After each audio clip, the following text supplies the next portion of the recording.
Malaysian GDP figures are out tomorrow, giving a sense of how the pandemic has affected growth. Now, a year on, many are still feeling the sting. And Malaysia is back under lockdown again, and those in the informal sectors are struggling. Melissa Goh reports. Colin Gomez and his friends have now joined the ranks of tens of thousands of self-employed runners and riders working with local delivery companies. Malaysia's extended movement control order has hit them hard, they said. They lost their old jobs at the gym and retail mall following the second MCO because both were deemed non-essential and were not allowed to operate. Their frustrations are mounting.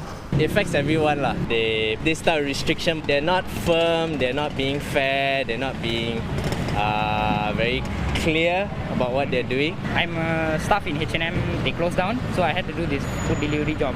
I cannot sit at home. Yeah. Because money doesn't grow on trees. Colin and Sukdave said they're not waiting for help from the government. They're just finding ways to make a living themselves while hoping to get their old jobs back. Also finding it hard to make ends meet is housewife turned part-time driver Nurhaiza Khairuddin. She said the money she received from the government under the various cash transfer programs is not enough to help support her 3 school-going children. Tapi kita banyak nak pakai kan? Tapi ngam-ngam je lah. Cukup makan. Okay, terima kasih Kak.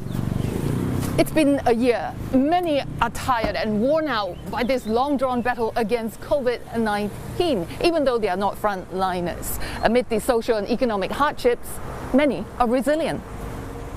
Prime Minister Muhyiddin Yassin has urged the people to hang in there. He has recently dished out more help for the urban poor, including food baskets and micro-grants and financing for small and medium-scale enterprises.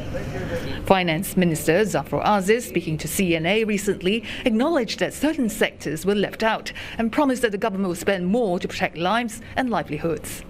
You're right, it's mostly the informal sector, those that are self-employed that are most affected by the COVID-19 pandemic. I think we will have to spend more to revive the economy and to protect our people.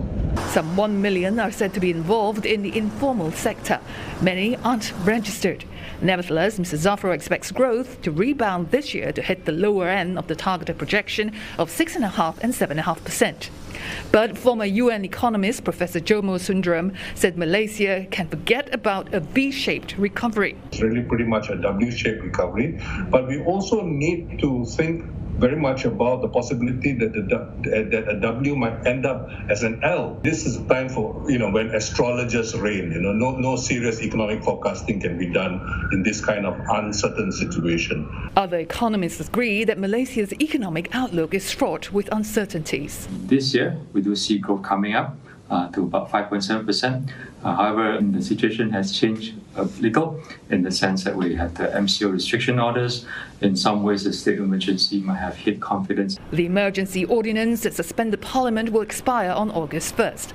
Political uncertainty aside, much of the country's economic recovery will depend on the success of vaccines rollout this year. Melissa Goh, CNA, Kuala Lumpur.